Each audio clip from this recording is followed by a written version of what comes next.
This is avocado. Fish, broccoli, and seaweeds. Mga untay guys, eto. Kasi pag sa ibang bansa, inuuna yung prutas. So try natin bago kumain ng kanin.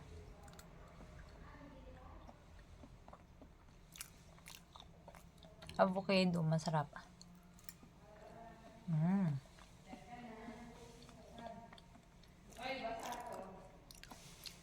Lagi daw nauuna yung prutas bago kumain ng kanin.